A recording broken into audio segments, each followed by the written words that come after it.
Disclaimer: this story contains mature themes intended for adult viewers. Viewer discretion is advised. I heard the floorboard creak before I felt the mattress dip beside me. My breath caught, but I didn't move. The night was heavy and quiet, except for the sound of his cautious breathing, closer now, deliberate. The faint scent of his cologne drifted through the dark, mixing with the warmth of the sheets. I told myself to stay still, to keep pretending to be asleep, but my pulse had other ideas. It raced, thudding so loud I was sure he could hear it. The air between us shifted. I could feel his presence at my back, the soft rustle of fabric, the warmth of another body where there should have been space. Every tiny movement felt magnified. I didn't need to see him to know he was looking at me, the way his breathing paused, the quiet hesitation before a sigh escaped him. My fingers tightened under the blanket. He wasn't supposed to be here. But neither of us had stopped thinking about what nearly happened that afternoon, the accidental brush of his hand, the too long stare across the kitchen table, the way silence had stretched until it felt like a secret neither of us dared to name. Now, the silence returned, heavier, pulsing. His breath skimmed my neck, sending a shiver through me. My mind screamed to pull away, but my body betrayed me, leaning just enough for our warmth to mingle. I could almost feel the question in his stillness. Then, a whisper, barely there, trembling. "You're not asleep, are you?" My heart stopped. I stayed still, eyes closed, pretending. But I knew he could tell, because the next thing I felt was his hand hovering near my shoulder, close enough to touch, but not quite. The air trembled with what neither of us dared to say. And then, everything froze. Because just outside the door, a faint knock echoed through the hallway. Disclaimer: this story contains mature themes intended for adult viewers. Viewer discretion is advised.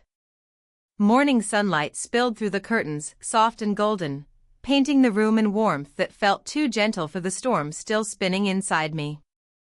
I could hear him moving in the kitchen, quietly, carefully, as if afraid of waking me. Maybe afraid of facing me.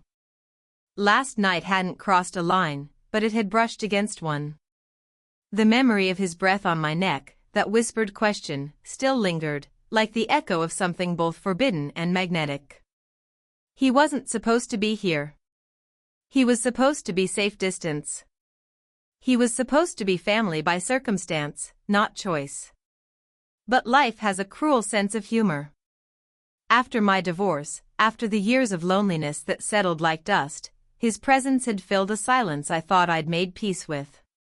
He was kind, in ways that caught me off guard, small things. Fixing the squeaky door hinge. Making coffee before I woke up.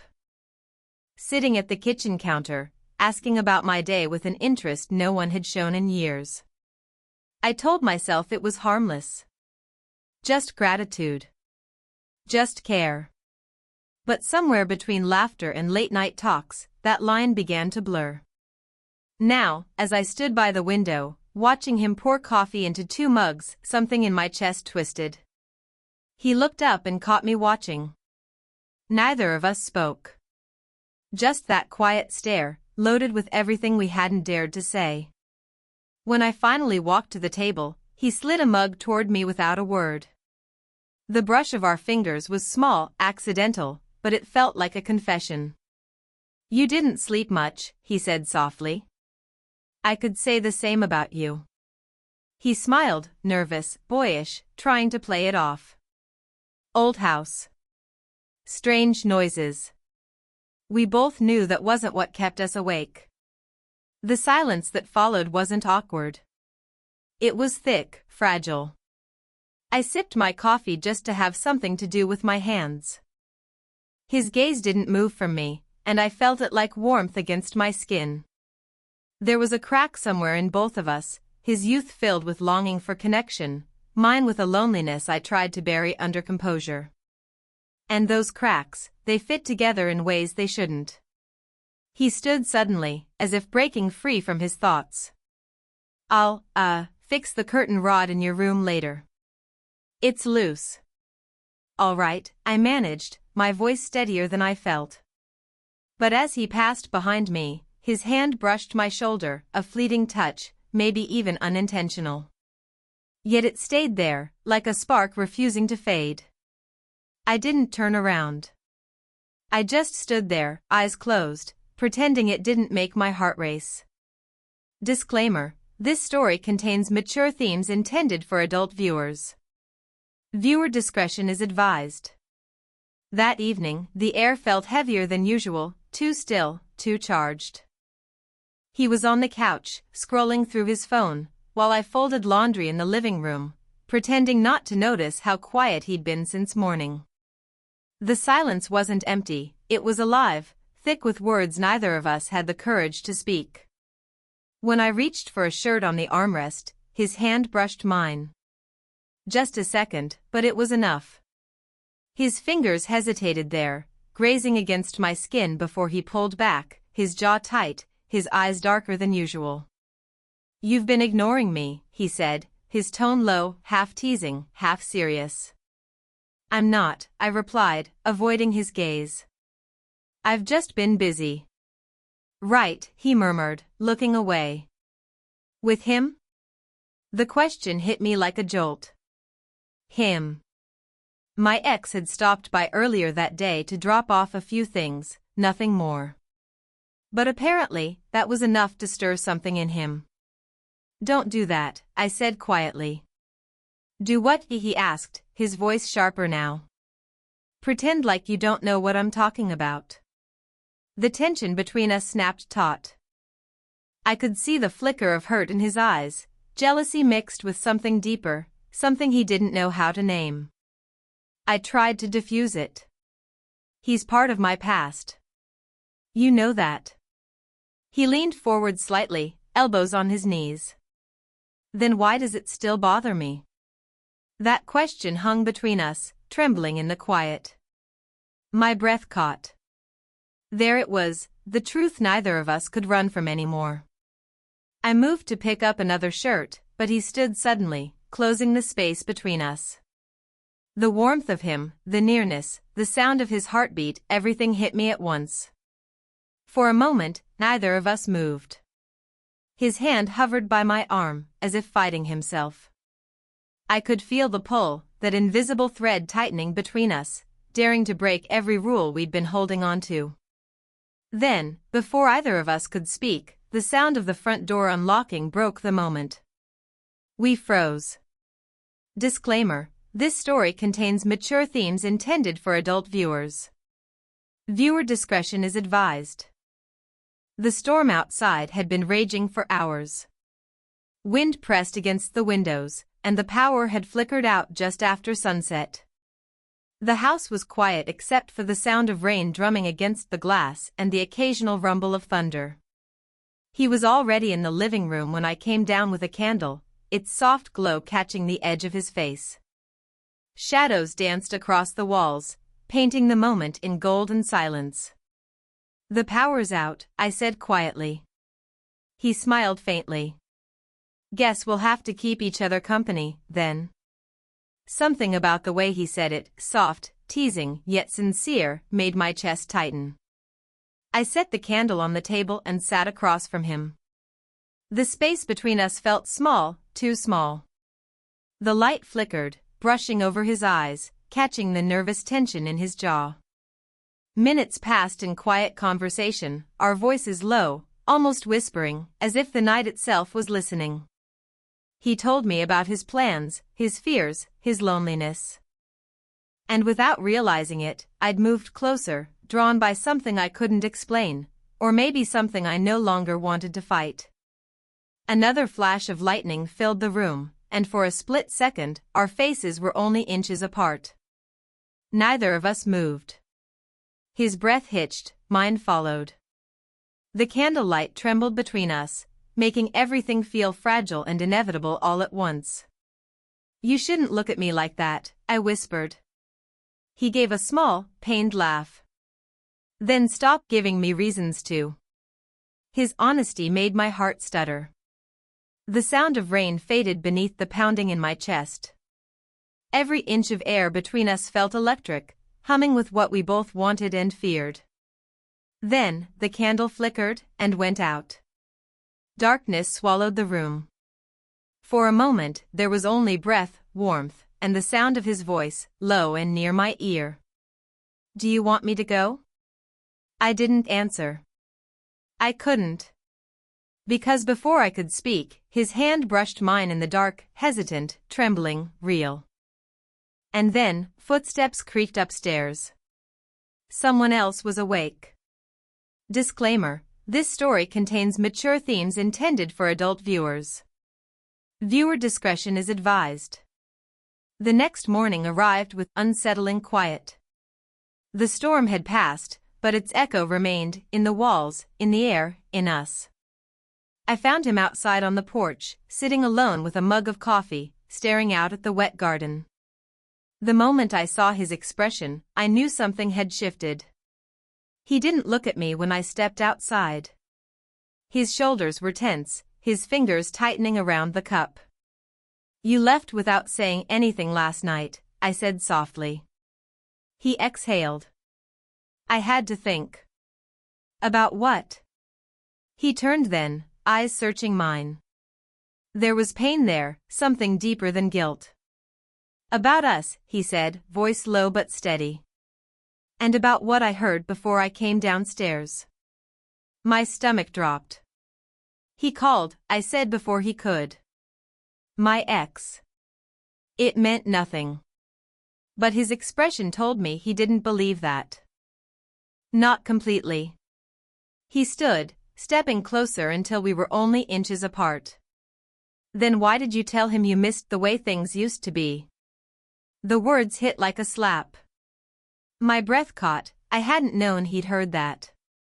The truth twisted inside me.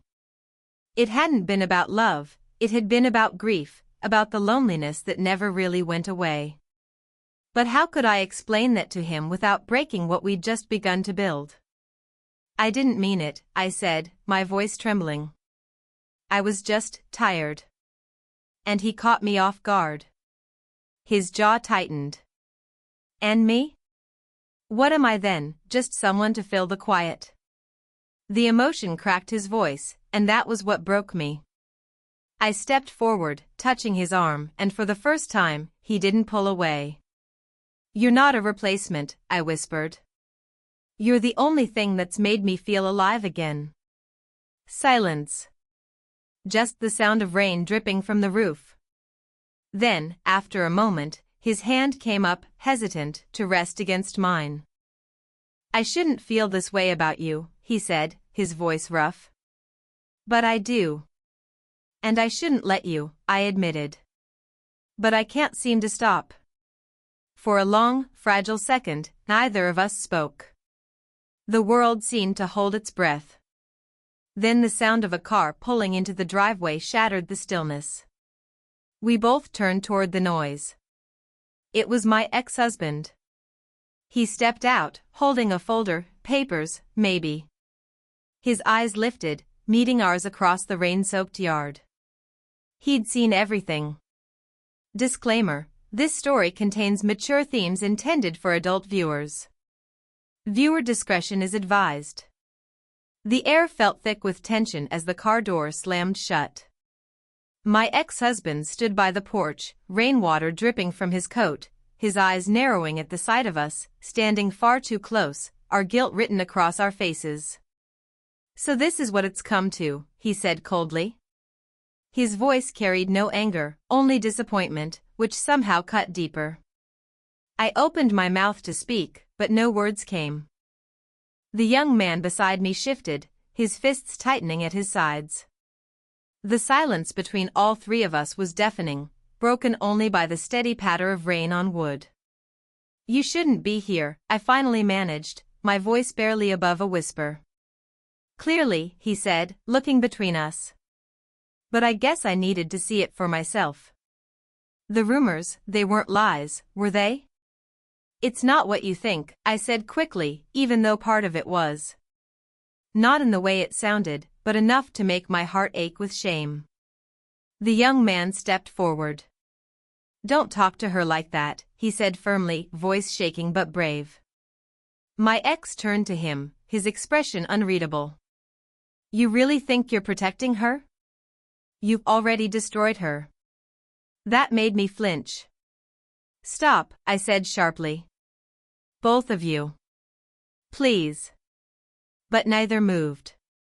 Their standoff felt like a storm all its own, two men on opposite ends of my past and present, both refusing to back down. I wanted to scream, to rewind time, to stop this from happening. But the truth had finally clawed its way into the open. The young man's voice softened. I never meant to hurt anyone. I couldn't keep pretending that what I felt was wrong. His confession broke the last of my composure. Tears welled in my eyes. I turned to my ex, who looked more tired than angry now. You wanted the truth, I said quietly. There it is. I didn't plan this. I didn't even understand it until it was too late. But it's real. He stared at me for a long time, then nodded slowly. Then I guess there's nothing left to say. He turned, walked to his car, and drove away without another word. I stood frozen on the porch, rain soaking through my clothes. The young man reached out, hesitated, then let his hand fall back to his side. We didn't speak.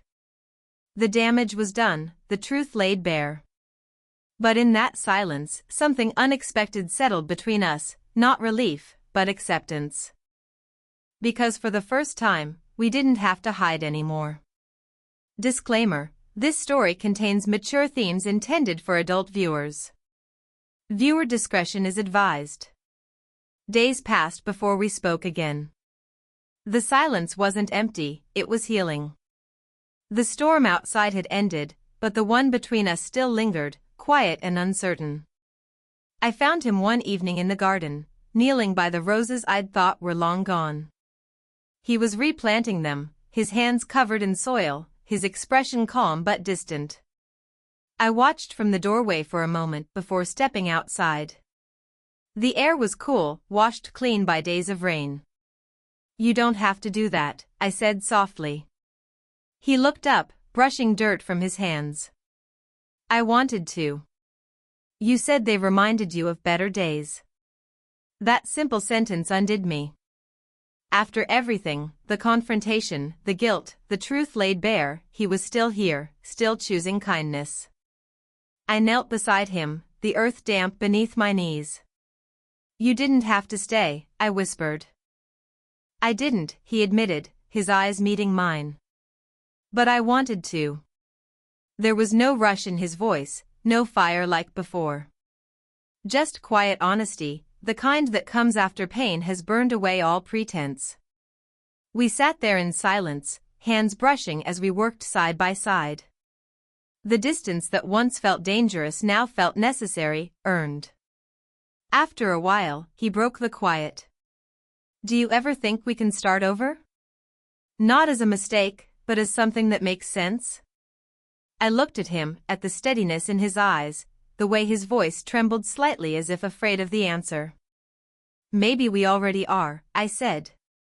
He smiled faintly, and for the first time in weeks, it reached his eyes. The sun began to set, painting everything in shades of gold and pink. We sat together, the garden around us glowing, our shadows long and soft. I leaned my head on his shoulder. He didn't move, just exhaled slowly, his hand finding mine, fingers intertwining in quiet certainty. No grand promises. No desperate apologies. Just peace, something real, fragile, and finally ours. As the last light faded, I whispered, it feels like we've both been waiting for this moment. He turned to me, smiling gently. Then let's not waste it. And for the first time, everything felt right. Not perfect, not simple, but real.